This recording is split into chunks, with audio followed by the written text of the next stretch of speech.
Apa kata Ustaz? Hadirin rahmati Allah Subhanahu wa taala. Ini dibagikan ini ya, di situ ada tentang puasa. Itu di situ dikatakan apa? Puasa syarat wajibnya. Jadi kalau syarat wajibnya sudah bisa dipahami. Syarat wajib puasanya ada 4. Atau syarat sahnya. Syarat sah puasa, siapa yang dikatakan sah untuk berpuasa? Ya muslim. Orang di luar Islam ingin puasa, ya tidak sah puasanya. Kenapa? Karena dalam puasa itu ada niat-niat, syaratnya harus orang Islam. Kemudian yang kedua harus apa? Disyaratkan harus berakal. Kalau orang gila puasa, tidak ditulis ibadah. Kenapa? Karena diangkat penanya malaikat ketika dia dalam keadaan gila. Melakukan kebaikan tidak ditulis pahala, melakukan kejelekan tidak ditulis dosa. Itu orang gila. Itu yang sah bagi orang yang berakal. Kemudian bagi yang sah itu kalau bagi perempuan apa? Suci daripada haid dan nifas. Kalau dalam keadaan haid dan nifas, aku kuat kok. Ya tetap dia melakukan puasa, ya tidak sah. Kenapa? Syaratnya harus suci daripada haid dan nifas. Syaratnya harus suci daripada haid dan nifas. Tapi perlu diperhatikan gini, bagi perempuan, ketika dia suci daripada haid dan nifas, seandainya jam 3 malam sahur suci, walaupun dia belum mandi, sah bagi dia untuk apa? Niat puasa dan wajib. Loh, mandinya kapan? Mandinya kalau bisa sebelum subuh. Kalaupun mandinya setelah subuh, tetap sah puasanya. Kalau dia niat sebelum subuh. Karena itu apa? Syaratnya harus bersih daripada haid dan nifas, walaupun belum mandi tetap boleh bagi dia untuk niat puasa. Lah ya apa kalau seandainya ya dia sebelum maghrib kurang 5 menit ya keluar darah haid atau nifas, ya apa puasanya? Ya tidak sah. Terus ya apa? Ya wajib diqodoi nantinya. Kari 5 menit pean. Ya terus mau diapakan ya? Ya sudah, berarti apa? Itu puasanya enggak sah, wajib diqodoi nantinya. Paham ya? Kemudian syaratnya dikatakan sah puasa kalau waktu itu boleh untuk melakukan puasa, bukan hari raya, bukan ayyamut tasyrik. Kalau puasa di hari raya enggak sah. Karena itu apa? Setiap ibadah itu juga ada waktunya. Kapan diwajibkan bagi orang yang puasa? Siapa sih yang wajib puasa? Muslim. Kita muslim semuanya kan? Wajib puasa. Kita wajib untuk puasa. Orang di luar Islam tidak wajib. Kita yang wajib puasa. Kemudian mukallaf, balik dan berakal. Balik dan berakal. Kalau anak kecil tidak wajib puasa. Tapi ya ini hati-hati. Orang tua itu wajib tamrin. Wajib apa? Melatih anaknya mulai umur 7 tahun untuk puasa. 10 tahun harus lebih apa? Dikerasi. Untuk apa? Untuk memaksa dia untuk puasa. Walaupun tidak harus sampai puasa maghrib.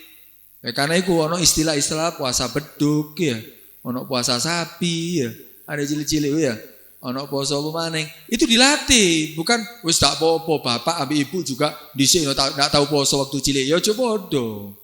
Ya mungkin dulu enggak ngerti, sekarang sudah ngerti. Ayo anak-anaknya dilatih. Kenapa? Supaya ketika dia balik sudah terbiasa. Umur 7 tahun biasakan puasa. Kalau perlu diiming-imingi anaknya. Diiming-imingi apa? Kalau puasa sampai 1 bulan penuh tak tukokno sepeda seandainya. Ya, seandainya bener ya tukokno sepeda-sepedaan. Ya saku hati tukokno sepeda temenan ya kuat tukokno. Walhasil apa? Diiming-iming apa kira-kira anak ini arek cilik. Ya biasa apa kalau diiming-iming gelem. Ya ngono tapi kadang-kadang apa? Ndak tega, sing ndak tega ibuke kadang-kadang. Ngulet anake. Iya, ndak iso ngomong, kadang-kadang lemes. Ndak apa-apa, ndak bakal sakit insyaallah kalau diniatkan untuk melatih anaknya. Tapi ya gitu, umur 7 tahun sudah diperintahkan, kok ndak kuat, ya wis mangan, mari mangan, ndak boleh mangan maneng. Sampai maghrib. Setelah minum, ndak boleh minum lagi sampai maghrib, dilatih. Walaupun ndak wajib bagi dia, tapi itu kewajiban bagi orang tua. Kalau orang tua tidak merintahkan seperti itu, dosa orang tuanya. Bukan anaknya yang dosa, karena ndak wajib. Paham ya? Kemudian di situ syaratnya harus apa? Berakal. Kalau orang gila ya tidak wajib dia. Kemudian mampu untuk mengerjakan puasa. Loh siapa sih tidak mampu? Yang tidak mampu itu yaitu orang yang lanjut usia. Lansia, orang yang lanjut usia ketika dia tidak mampu untuk puasa ya tidak wajib. Tapi diganti setiap 1 harinya dengan mengeluarkan 1 mud. 1 mud beras. Ya, bahan makanan pokok di daerahnya. Seandainya beras 7,5 on satu mudnya. Jadi satu hari tidak puasa, keluarkan berikan kepada fuqara wal masakin. Setiap satu harinya. Berarti kalau 30 hari nanti berarti 30 mud. Setiap harinya 7,5 on. Dikeluarkan pagi harinya boleh. Atau mau dikeluarkan nanti di akhir Ramadan, di total semuanya boleh. Paham ya? Ini untuk apa? Bagi orang yang lanjut usia tapi tidak mampu puasa. Tidak mampu puasa. Kalau masih mampu ya berarti wajib. Kemudian bagi siapa yang bagi orang yang tidak mampu untuk puasa, orang yang dia dalam keadaan sakit tapi tidak ada harapan untuk sembuh. Seperti seandainya ada orang kena penyakit ginjal, dia harus minum, atau dia penyakit apalagi dia harus makan, minum obat seandainya nggak bisa dan tidak ada harapan sembuh, maka apa? Maka diganti dengan satu mud setiap satu harinya. Paham ini ya? Diganti dengan satu mud. Tapi kalau sakit ada harapan sembuh, ya enggak apa-apa, enggak puasa dia, tapi tetap wajib diqadai ketika sembuh nantinya. Nah, ini adalah apa? Syarat wajib syarat wajib puasa. Kemudian di situ dikatakan termasuk syarat wajib lagi, bolak-balik. Yaitu apa? Mukim. Orang yang musafir, boleh enggak puasa? Orang yang musafir, bepergian, boleh enggak puasa? Boleh, tapi syaratnya ada dua. Mana nih? Kalau dia dalam keadaan musafir, boleh enggak puasa kalau dia bepergiannya keluar dari daerahnya dia sebelum subuh. Kalau berangkat jam 7 dari rumahnya, wajib poso. Kalau dia belum berangkatnya sebelum subuh, kemudian perjalanannya dia jauh, ukuran yang boleh sholat qashar sekitar 87 kilo. Oh, dari sini mau berangkat kemana? Oh, mau ke Solo. Berangkat waktu sahur. Ya apa ini? Boleh bagi dia untuk tidak puasa. Walaupun sudah niat, boleh bagi dia untuk tidak puasa. Paham ya? Boleh, tapi nanti diqadai. Puasanya nanti wajib diqadai. Tapi kalau dia berangkat jam 7 pagi, ya tetap wajib puasa. Nah, terus nanti kalau di tengah perjalanan tidak kuat untuk meneruskan puasanya. Kenapa? Karena dia naik sepeda pancal seandainya. Yang Solo numpak sepeda pancal. Ya, sampai Pasuruan tidak kuat ngelak. Kalau enggak bisa semaput, ya enggak apa-apa, dia batalkan puasanya. Kenapa? Enggak mampu meneruskan puasanya, boleh untuk berbuka. Tapi langsung enggak puasa, enggak boleh. Kenapa? Karena bukan karena bepergian dia boleh untuk enggak puasanya tadi, untuk batalkan puasanya, karena enggak mampu. Tapi tetap wajib puasa. Nah, boleh tidak puasa kalau bepergian, syaratnya keluar dari daerahnya sebelum subuh, dan dia jarak ketika dia melakukan bepergian tadi yaitu marhalaten, yaitu 2 marhala, yaitu ke sekitar 87 kilo. Yang paling penting sekarang, iki akene kadang-kadang keliru. Ketika puasa, rukunnya apa saja? Rukunnya cuma ada 2 sebetulnya. Yang pertama niat, yang kedua menghindari perkara yang membatalkan puasa. Wis. Niatnya gimana? Niatnya puasa itu wajib setiap malamnya. Jadi waktu untuk niat puasa wajib mulai maghrib sampai subuh. Mulai maghrib sampai subuh. Seandainya ketika dia awal tanggal 2 Ramadan seandainya. Ketika berbuka puasa maghrib langsung niat nawaitu shauma ghadin untuk besoknya. Boleh apa enggak? Boleh. Setelah sholat tarawih biasa dituntun kan? Nawaitu shauma ghadin an adai fardhi syahri Ramadan hadisan lillahi ta'ala. Boleh. Atau ketika khataman biasa dituntun untuk niat puasa, boleh. Ketika sahur boleh. Pokok antara maghrib sampai subuh. Itu waktu niat untuk puasa. Wajib menginapkan niat itu kalau puasa wajib. Dan setiap harinya. Kenapa? Karena setiap malamnya itu, setiap harinya itu Ramadan ibadah sendiri-sendiri. Hari pertama ibadah sendiri, hari kedua ibadah sendiri. Karena itu wajib niat sendiri-sendiri. Udah ambil orang sholat setiap harinya berapa kali? 5 kali kan? Subuh, duhur, asar, maghrib, isya. Ketika sholat subuh niat usolli fardhu subhi. Ketika sholat duhur usolli fardhu dhuhri. Wajib niat sendiri-sendiri. Iso sholat diganti niati mulai awal subuh. Usolli fardhu subhi wa dhuhri wal asri wal maghribi wal isya. Allahu akbar. Engko dhuhur enggak usah niat. Oleh? Enggak oleh. Kenapa? Ibadah sendiri-sendiri. Paham ya? Ibadah sendiri. Karena itu apa? Niatnya wajib setiap malam. Ini dalam mazhab Imam Syafi'i. Kalau mazhab Imam Malik beda lagi. Boleh niat di awal pertama kali Ramadan. Di malam 1 Ramadan wis niat. Nawaitu shauma Ramadan kulih. Aku niat puasa Ramadan seluruhnya. Hari kedua, hari ketiga, hari keempat tak wajib niat lagi. Tak wajib bagi dia untuk niat lagi. Itu mazhab Imam Malik. Lebih baik bagi kita untuk niatnya 2 kali di hari pertama. Pertama niatnya apa? Nawaitu shauma Ramadan kullih, baru niat mazhab Syafi'i. Nawaitu shauma Ramadan, nawaitu shauma ghadin an ada'i fardhi syahr Ramadan hadisan lillahi ta'ala. Setiap malamnya niat, takut nanti di pertengahan Ramadan ono sing lali ndak niat. Ini bisa taklid mazhab Imam Malik dan sah.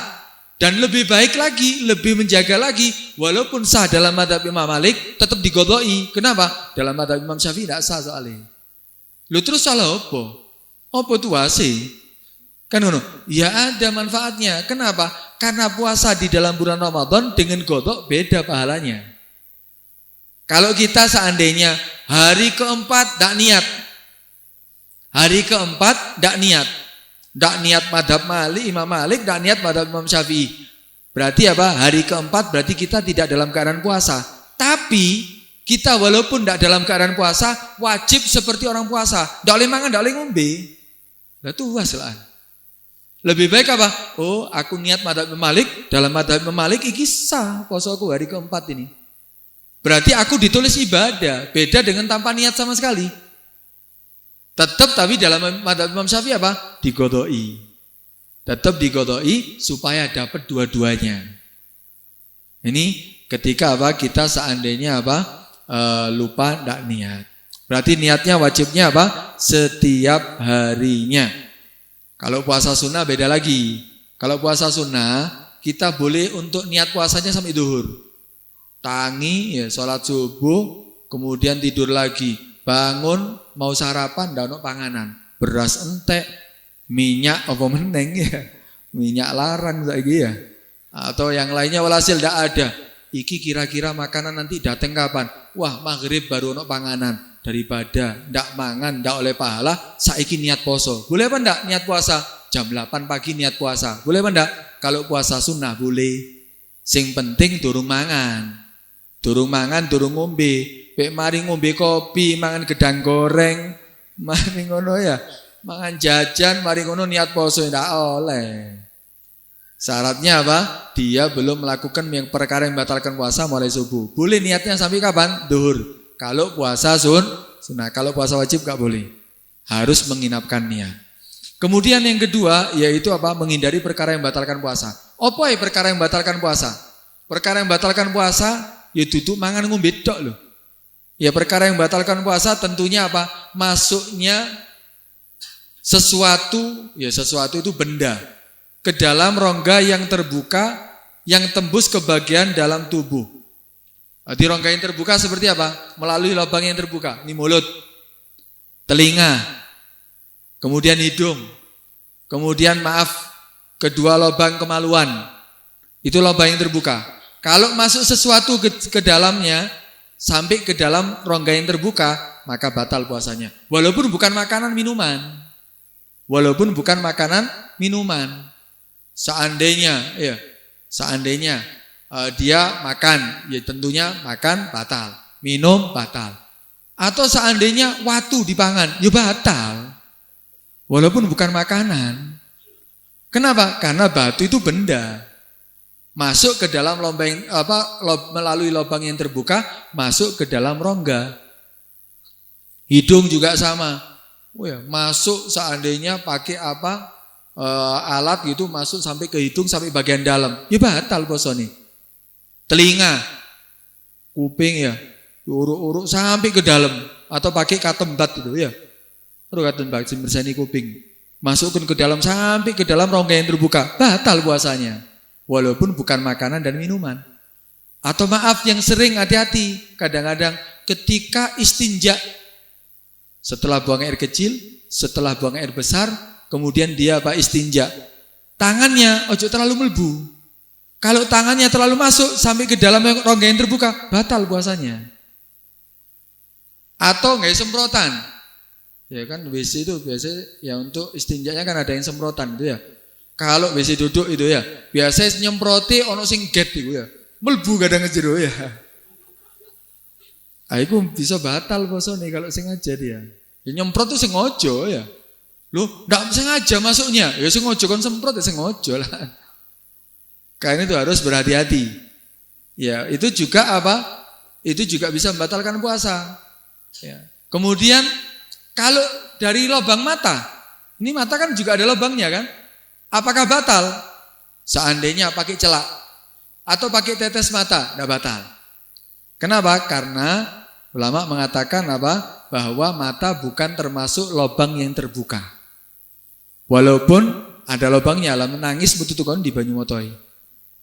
Ya. Walaupun ketika pakai celak dirasakan ada di leher celaknya, tetap tidak batal puasanya. Karena apa? Ulama mengatakan, tapi lebih baik dihindari. Karena ya ada pendapat yang mengatakan juga termasuk lubang terbuka. Lebih baik dihindari. Tapi yang muktamad, yang mendapat yang kuat, tak batal. Kalau dari mata. Kemudian, terus ya apa? Tidak adus dah. Kalau mandi gimana? Ketika puasa mau mandi. Boleh apa tidak mandi? Boleh. Tapi kalau masuk, nah dilihat. Kalau mandi itu mandi Jumat. Sunnah kan bagi laki ketika mau Jumatan sunahkan mandi. Atau mandi wajib. Mandi wajib karena apa? Turu mimpi sampai keluar mani. Apa batal puasanya? Enggak. Ya karena apa? Karena mimpi enggak batal puasanya. Kemudian wajib mandi. Ketika mandi wajib atau mandi sunnah, masuk dengan tanpa disengaja, enggak batal. Masuk tanpa disengaja loh ya, enggak batal. Tapi biasa sengaja batal. Atau sampai mangap.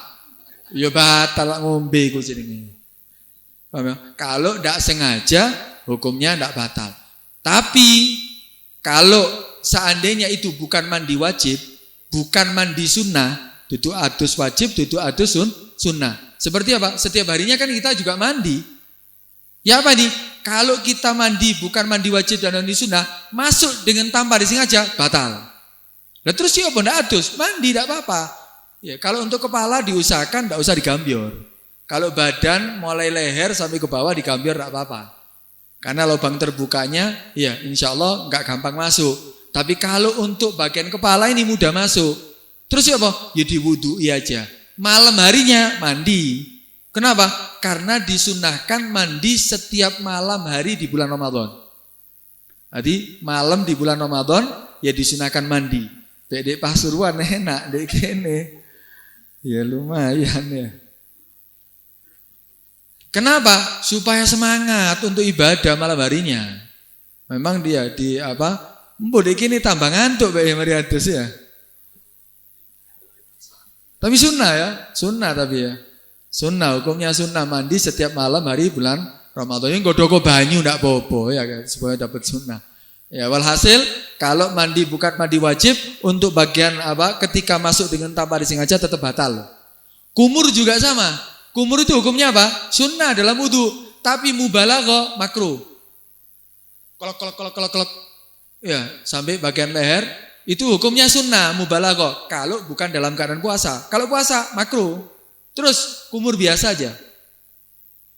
Hukumnya apa? Tetap sunnah.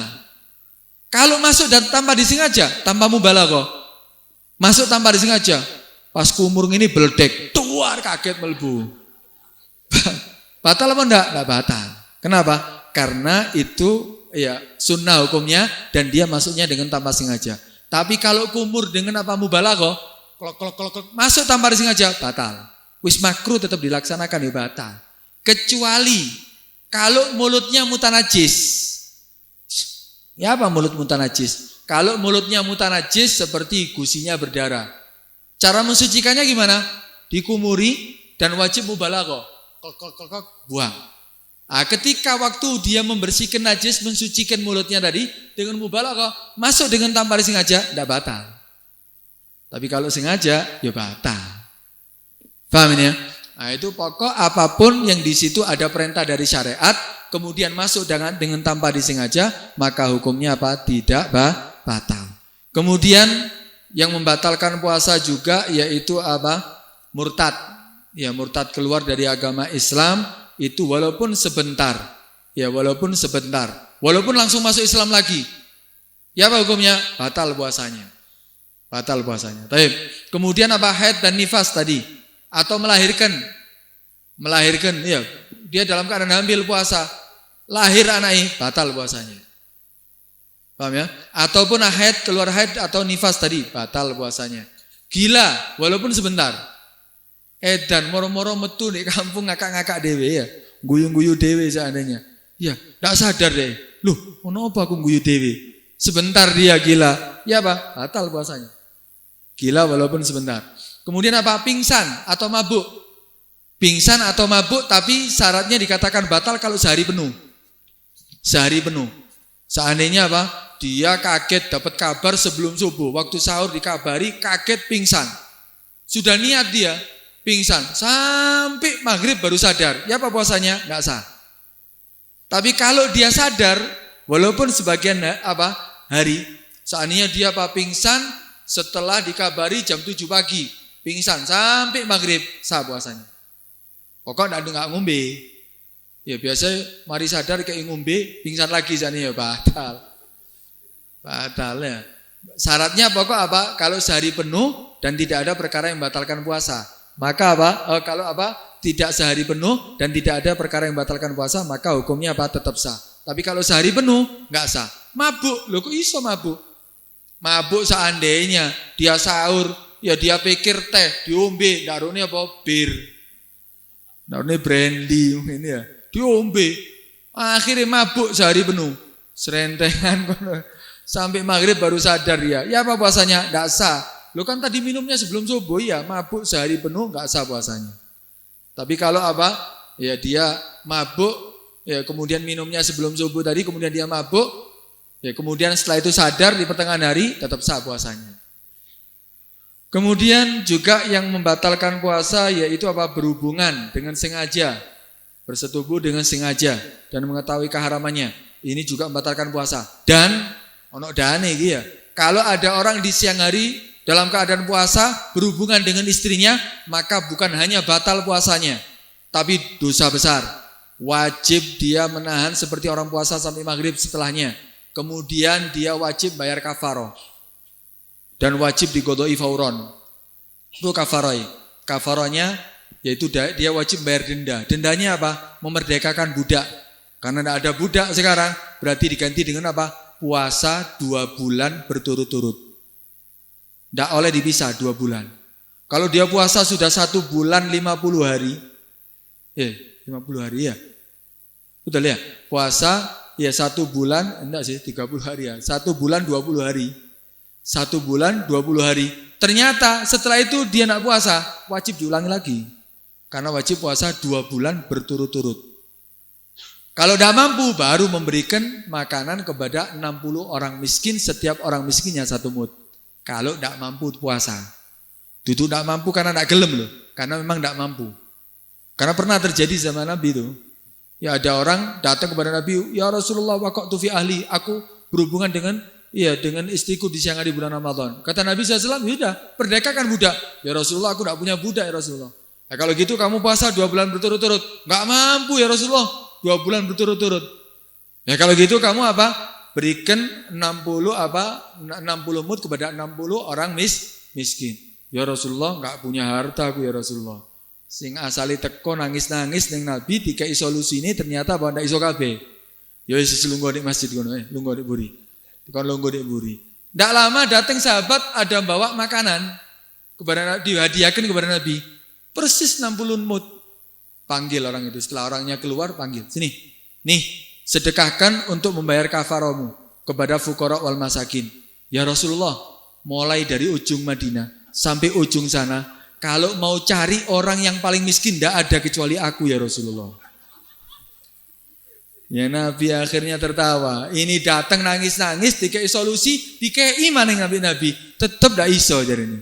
Ya wis atim ahlaka sudah kamu kasih makan untuk keluarga kamu. Paham ya? Nah, itu bagi orang yang membatalkan puasa dengan berhubungan. Hati-hati, khususnya yang pengantin baru ya. Nah, itu bahaya itu ya. Baik, kemudian mengeluarkan mani dengan sengaja itu juga membatalkan puasa. itu juga membatalkan puasa. Tapi kalau karena mimpi, ya karena dia melihat atau karena mimpi, bukan karena kesengajaan, ya maka hukumnya apa? Tidak batal puasanya, tapi tetap wajib mandi. Kemudian muntah. Muntah itu apakah membatalkan puasa? Kalau dengan tanpa disengaja tidak batal. Pokok tidak ada yang kembali ke dalam perutnya. Tapi kalau apa? Kalau dia sengaja memuntahkan diri, batal puasanya. Memuntahkan diri, mual sampai muntah, tidak batal puasanya. Pokok tidak ada yang kembali lagi ke dalam perutnya. Kemudian mulut yang bekas muntah itu kan najis berarti. Kan muntah najis, berarti wajib apa? Disucikan. Kalau belum disucikan, ditelan air ludahnya, batal. Karena menelan air ludah itu tidak membatalkan puasa dengan 3 syarat. Ono di kono pisan. Menelan air ludah tidak membatalkan puasa dengan 3 syarat. Syarat yang pertama harus murni, tidak bercampur dengan apapun. Kemudian yang kedua syaratnya suci. Ya kalau tadi muntah najis, bekas apa? Bekas gusi berdarah, bekas apa tadi? Muntah, berarti belum disucikan, tidak boleh ditelan. Kalau ditelan batal puasanya. Kemudian tidak bercampur dengan apapun. Oh ada sisa-sisa makanan di sela-sela gigi, diambil dengan air ludahnya, ditelan juga, ya batal. Batal bukan karena air ludahnya, tapi ada makanan dari itu. Walaupun saupo, ya tetap batal. Kemudian juga apa? Syarat yang ketiga, yaitu belum keluar dari mulutnya. Kalau sudah keluar dari mulutnya, contoh, pakai siwak. Kemudian ada air ludahnya, dimut, ditelan, batal puasanya. Atau sudah keluar, biasanya tangi turu itu ya. Masukkan lagi, batal puasanya itu ya. Paham ya? Menelan air ludah dengan 3 syarat, maka tidak membatalkan puasa. Syaratnya murni, suci, belum keluar batas mulut. Tapi kalau di lidah dikeluarkan sampai keluar dari mulutnya. Kemudian dimasukkan lagi, ditelan yang di atas lidah, tidak batal. Kalau masih di atas lidah. Tapi kalau sudah di bibir, berarti apa? Itu sudah batas luar. Paham ya? Ya siang hari bulan Ramadan ngelak, kumpulkan air ludahnya sampai melembung. Plop.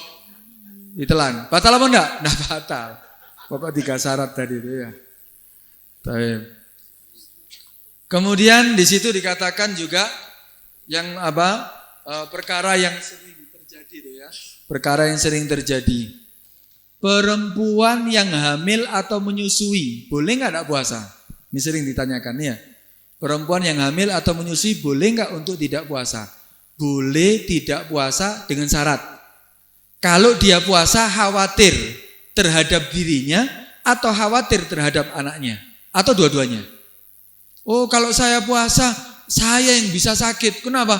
Ya saya dalam keadaan menyusui. Saya dalam keadaan hamil, kurang gizi, saya bisa pingsan. Saya takut, khawatir terhadap dirinya. Atau khawatir terhadap anaknya. Kasihan anak saya nanti kurang gizi. Kasihan nanti ASI-nya tidak akan keluar kalau saya puasa. Maka hukumnya apa? Boleh bagi perempuan tadi untuk tidak puasa. Tapi wajib digodoi. Paham ya? Wajib tetap digodoi. Dan ada tambahan wajib membayar fidyah. Jadi kalau ada perempuan menyusui atau hamil, selain wajib menggodoi, ditambahi fidyah kalau dia tidak puasanya hanya khawatir terhadap anaknya tok. Kenapa kamu tidak puasa wahai perempuan yang hamil atau perempuan yang menyusui? Saya khawatir anak saya kurang gizi. Saya khawatir nanti anak saya kurang puas minum ASI-nya seandainya. Berarti khawatirnya bukan untuk dirinya, tapi untuk anaknya. Untuk seperti ini, selain wajib menggodoi, wajib membayar 1 harinya 1 mud. Karena apa? Karena dia membatalkan puasanya bukan untuk dirinya, tapi untuk orang lain. Wajib bayar 1 mud. Tapi kalau khawatir dua-duanya, atau khawatir terhadap dirinya, maka hanya wajib apa? Godok tanpa wajib membayar fidyah, yaitu 1 mud. Faham ini ya? Itu yang apa? Yang perlu diperhatikan. Kemudian disunahkan ketika puasa itu untuk apa? Ketika puasa, ketika adzan maghrib langsung buka. Jadi cepat-cepat berbuka itu sunnah hukumnya. Kalau sahur disunahkan mengakhirkan. Jam 12 sahur. Sunnahnya apa? Sahurnya itu ya setengah jam sebelum imsak seandainya. Itu lebih afdal. Kenapa? Karena Nabi mengatakan la yazalu ummati bi khair ma'ajjalul fitra wa akharus sahur. Umatku itu masih dalam keadaan baik, kata Nabi. Ini syahadah daripada Nabi nih. Kesaksian daripada Nabi. Umatku masih dalam keadaan baik semenjak dia menyegerakan berbuka dan mengakhirkan sahur.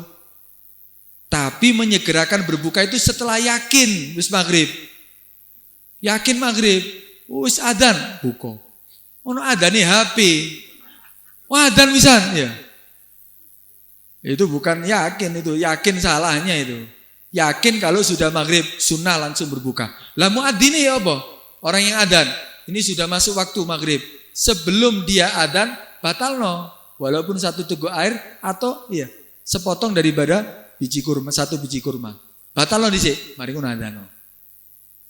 Dapat kesunahan dia. Sunnah loh, hukumnya sunnah. Oh sunnah, lo sunnah itu pahala. Oh jadi remehno. Kemudian sahurnya diakhirkan. Sunnah sahur itu kapan sih? Sahur itu disunahkan mulai nisful lail. Kalau jam 10 sahur, tidak oleh pahala sahur. Sahur itu mulai separuh malam waktunya. Tapi sunnahnya diakhirkan. Iki sunnah sing pas ambil keinginannya ya. Biasanya kan perbuatan ibadah itu biasanya identiknya itu dengan apa? Dengan pengorbanan. Iki enggak. Sunnah tapi enak. Segera berbuka. Sahur di akhir no. Pas ambil ya. Kita malah itu yang kita inginkan. Dan dapat pahala lagi ya. Kemudian selain itu disunahkan untuk apa? Berbuka dengan apa? Kurma. Kalau ada kurma. Kurma Arab, itu kurma Indonesia. Juwet ya. Itu ya. Kurma yang harus kurma Arab, kurma apa? Kok kurma ya. Sunnah. Malah kalau bisa ada rutop, ya ono rutop, ono bisir, ono tamer. Sunnah pakai kurma. Ya, afdalnya pakai kurma. Kemudian kurma kalau bisa ganjil. 3, ya 5, enggak apa-apa ya. 7, ya 9, ya 11, ya. Rakus sih. Biasanya telu-telu ya. 3 enggak apa-apa. Itu sunnah hukumnya. Lu subhanallah loh. Ini semuanya kalau kita mau bahas tentang kesehatan. Wah, sekarang sudah ditemukan semuanya. Puasa itu sehat. Justru orang yang puasa itu untuk menyehatkan badannya. Sing ndak poso iku sing loro sebetulnya. Tapi ya ngono, poso sing temenan. Artinya apa? Ya waktu buka-buka, waktu sahur-sahur. Ojo ono tambahane. Mari buka sih ono rentetane. Mari buka mangan bakso, mari mangan tahu campur, mari ono gado-gado. Iki padha ae iki. Itu justru sebetulnya untuk apa? Untuk membersihkan badannya dia dengan puasa itu. Justru sehat. Ilmu kedokteran sekarang sudah ditemukan. Kalau kita bahas tambah panjang. Kemudian kenapa kok buka puasa dengan kurma? Itu juga kesehatan. Karena perut ini kosong. Lambung kita dalam keadaan kosong. Kalau perut kosong, lambung kita kosong, biasanya apa?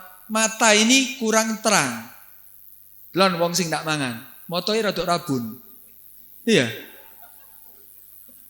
Karena itu pertama kali untuk supaya mata kita terang lagi, yang terbaik selain untuk lambungnya dan untuk supaya menerangkan matanya, sesuatu yang manis. Itu apa? Kalau kita lihat buka itu disunahkan yang manis-manis. Engko beda ono kurma, iya, diganti dengan apa? Dengan air zam-zam. Kalau tidak ada air zam-zam, air biasa. Kalau tidak air biasa, manis yang asli, buah-buahan. Kalau tidak ono, manisan tidak apa-apa. Manisan tidak apa-apa. Itu sunnah hukumnya. Kenapa? Ya karena itu untuk kesehatan kita juga selain sunnah sehat. Paham ya? Sunnah hukumnya kalau ada ya kurma. Baik. Kemudian disunahkan untuk baca doa. Ya setelah dia berbuka baru baca doa. Allahumma lakasumtu. Durungi buka atau mari ini buka? Setelahnya. Setelah kita makan kurma, yang paling afdol itu caranya untuk berbuka itu mburi gini adatnya apa? Kalau sebetulnya makan kurma dulu atau makan apa? Ya gorengan-gorengan biasanya kan gitu ya. Setelah itu ya minum air, kemudian apa? Salat maghrib. Kalau di Hadramut ditambah maneng salat tasbih. Ya salat tasbih ya. Sampai mbak Isya baru buka. Ngono. Kayak gini ndak mesti serang sak meja langsung ya. Sak kurma kadang-kadang duduk kurma. Lebih parah lagi kadang-kadang sing perokok langsung rokok cedus ya. Kadang-kadang mesti korek dhisik durunge adzan. Siap-siap. Kadang-kadang sampai entek durung maghrib ya. Jangan itu, kurma dulu ya. Enggak apa-apa setelah yang lainnya. Itu hukumnya apa? Sunnah. Baca doa. Kemudian apa? Sunahkan memberi makan orang yang berbuka puasa. Sing mampu-mampu kesempatan. Apalagi kalau pertama kali yang masuk ke dalam mulut orang yang berpuasa, makanan dari dia. Wah, itu pahalanya dia akan dapat. Kurma, seandainya takjilan dibagi. Kemudian orang-orang yang puasa makan kurma dulu dari pemberian dia. Maka dia akan mendapatkan pahala daripada orang yang makan kurmanya dia tanpa dikurangi sedikit pun pahalanya. 100 orang setiap hari saya kasih kurma. Dan mereka berbukanya dengan kurma yang saya kasih. Maka apa? Saya dapat pahala 100 orang yang berpuasa dengan saya 101 berarti. Sampai 1000, sampai 2000. Sing sugi-sugi kesempatan nih kasih musola-musola, masjid-masjid takjilan. Tapi yang ngono, kalau bisa apa? Kasih kasih tahu kalau makan dengan sunahnya makan dengan kurma dulu, kalau bisa pemberian dia. Atau di rumah-rumah dikasih. Bagus itu. Paham ya? Nah, kalau ngundang makan, ngundang berbuka puasa. Oh no, ini gini biasa ngundang puasa. Ngundang berbuka itu ojo tekoni mari maghrib. Wis buka di omahe mari ngono teko. Ini kasihan yang ngundang. Justru dia ingin pahala daripada orang yang berpuasa. Tidak dikurangi pahala sampean. Tapi mereka yang ngundang dapat pahalanya. Selain pahala orang yang berpuasa, pahala ngasih makan. Karena itu datangnya sebelum maghrib. Kecuali, iki muadzine, iki imam. Ya itu masih bisa disiasati dengan apa? Ya teko yang wong sing ngundang atau orang yang ngundang, kamu imamnya. Nanti buka dengan ini ya, kurma yang saya kasih. Tetap bukanya ambil kurma ide. Engko mangane di omahe. Itu baru perhatian dengan apa? Selain dia perhatian untuk membantu orang lain, dia juga dapat pahala yang banyak. Kemudian apa? Kalau bisa orang yang junub atau berhubungan suami istri di malam harinya, afdolnya mandinya sebelum subuh. Karena ada pendapat mengatakan tidak sah kalau dia dalam keadaan terbit fajar dalam keadaan masih junub. Karena itu apa? Mandinya sebelum subuh kalau bisa. Itu sunnah hukumnya. Jadi kalau junub seandainya jam 3, ya kemudian dia sebelum sahur dia mandi dulu. Atau setelah sahur dia mandi. Pokok sebelum subuh dia sudah dalam keadaan suci. Paham ya? Itu sunnah hukumnya. Kemudian disunahkan juga apa? Mandi setiap hari tadi bulan Ramadan. Kemudian apa? Salat tarawih. Ya. Salat tarawih jangan sampai tinggalkan. Nabi mengatakan apa? Man sama Ramadan wa qamahu imanan wa ihtisaban ghufira lahu ma taqaddama min dzambi. Barang siapa yang berpuasa di bulan Ramadan, kemudian dia mendirikan malam harinya dengan beribadah kepada Allah. Di antaranya apa? Salat tarawih, salat berjamaah, imanan, percaya dengan janji Allah, wahtisaban, ikhlas karena Allah Subhanahu wa taala, ghufira lahu ma taqaddama min dzambi. Maka akan diampuni dosanya yang telah berlalu. Ya, karena itu apa? Manfaatkan. Kemudian memperbanyak untuk baca Al-Qur'an. Karena Al-Qur'an, memperbanyak baca Al-Qur'an. Nabi sendiri kalau bulan Ramadan darusan sama malaikat Jibril. Yang baca apa? Al-Qur'an. Karena juga turunnya Al-Qur'an di bulan Ramadan, ya, turunnya di bulan Ramadan. Kemudian memperbanyak amalan sunnah dan amal soleh. Meninggalkan caci maki, berusaha makan dari yang halal, bersungguh-sungguh di 10 terakhir bulan Ramadan. Kenapa? Ingin mendapatkan malam Lailatul Qadar. Ini umur umatnya Nabi Muhammad ini pendek-pendek, Pak. Kata Nabi, umur ummati ya antara 60 sampai 70 tahun. Umur umatku itu antara 60 sampai 70 tahun. Ya kalau sudah lebih bonus itu sudah. Ini umurnya pendek-pendek sampai Nabi itu pernah dan para sahabatnya ketika diceritakan umat-umat yang dahulu amalnya jihad fisabilillah 500 tahun, ono umurnya 900 tahun, lemes kabeh. Ya apa bisa melampaui daripada mereka, daripada ibadahnya. Mereka ya umurnya panjang-panjang. Akhirnya apa? Akhirnya Allah Subhanahu wa taala tidak ya ingin Nabi SAW dalam keadaan sedih. Dikasihlah malam Lailatul Qadar. Kalau kita di malam Lailatul Qadar itu kita dalam keadaan baca Al-Qur'an, salat tarawih, puasa, kemudian kita melakukan banyak amal ibadah. Itu ibadah yang kita lakukan dilipat gandakan lebih afdol daripada 1000 bulan. Kalau 1000 bulan itu ditahunkan 83 tahun lebih. 83 tahun lebih. Kalau dapat 1 tahun. Kalau setiap tahunnya dapat sampai 10 tahun. Kan setiap Ramadan ada Lailatul Qadar. Setiap tahunnya dia gunakan untuk ibadah ketika Lailatul Qadar. Maka apa? Kalau 10 tahun, ya berarti 83 kali 10. Piro? 830 tahun. Lebih loh, itu bukan 83 tahun lebih. Berarti ibadahnya, ya kalau sampai 20 tahun dapat, wah lebih daripada umat-umat yang dahulu. Ibadah yang dia lakukan, ini kesempatan. Ya karena itu Lailatul Qadar kapan turunnya? Ya turunnya ulama beda pendapat. Yang pasti apa? Di bulan Ramadan. Mulai awal sampai akhir Ramadan. Ya gunakan semuanya untuk ibadah. Lebih-lebih 10 terakhir. 10 terakhir itu banyak harapan untuk mendapatkan malam Lailatul Qadar. Apalagi ketika ganjil. Malam 21, 23, 25, 27, 29. Itu kesempatan lebih banyak. Karena itu apa? Manfaatkan untuk banyak beribadah kepada Allah Subhanahu wa taala. Kemudian ada yang dimakruhkan di situ, beberapa yang makruhkan. Ini khususnya untuk apa? Perempuan mencicipi makanan hukumnya makruh. Ya pas masak dicicipi, makruh hukumnya. Kalau memang bisa diselesaikan, oh kurang garam, kurang gula, engko ae waktu buka. Tapi nyicipi ku dekek lidah. Bek sak sendok, sak gelas ngombe iku. Duduk nyicipi ku ya. Nyicipi tarik lidah, itu makruh hukumnya. Kemudian dimakruhkan apa? Bekam, cantuk. Kemudian apa? Banyak tidur dan terlalu kenyang, makruh. Ya, makruh itu ya. Naumusah ibadah tadi itu ya. Kemudian apa? Mandi dengan menyelam. Kum-kum, ya, makruh. Memakai siwak setelah waktu duhur, itu juga makruh. Kemudian ada perkara yang membatalkan pahala puasa. Jadi poso, ndak mangan, ndak ngombe, tapi ndak oleh pahalai. Apa? Ngerasani wong. Ya, iki hati-hati ngerasani wong. Ya, wiritan biasa kayak wiritan ngerasani wong. Fulan iku, aku temenan iki bener iki. Ya justru bener. Ngerasani iku kalau bener. Kalau ndak bener namanya fitnah. Ya justru ngerasain itu benar, menyebutkan orang lain dengan sesuatu yang apabila dia tahu dia tidak senang, itu namanya ngerasani. Dikruka akhaka muslim, iya. Wa in kunta shadiqan bima yakrah. Ya justru karena benar, kalau enggak berarti itu apa? Fitnah, buhtan. Karena itu ngerasani bisa membatalkan pahala. Kemudian mengadu domba, ngedu. Iya. Kemudian apa? Berbohong. Itu juga apa? Kemudian memandang dengan syahwat. Iki walaupun bojone dhewe iki. Lah terus siapa? Ya sejak delok. Tapi sing lawas-lawas enggak mungkin misalnya ya. Sing anyar-anyar biasa ya. Kemudian apa? Sumpah palsu, itu juga membatalkan pahala puasa.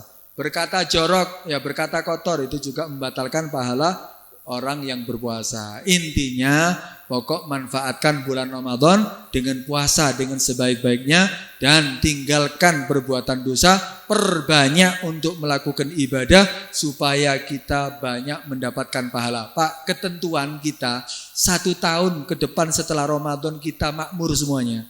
Urusan dunia ini, urusan akhirati, ketentuannya bulan Ramadan. Kalau kita bulan Ramadan kita bagus semuanya. Ibadah, taat, tak maksiat, kemudian puasa, kemudian dia meninggalkan perbuatan yang dilarang oleh Allah Subhanahu wa taala, semuanya bagus. Sampai keluar Ramadan, maka setelah bulan Ramadan 1 tahun pasti makmur kabeh. Itu sudah janji Nabi itu.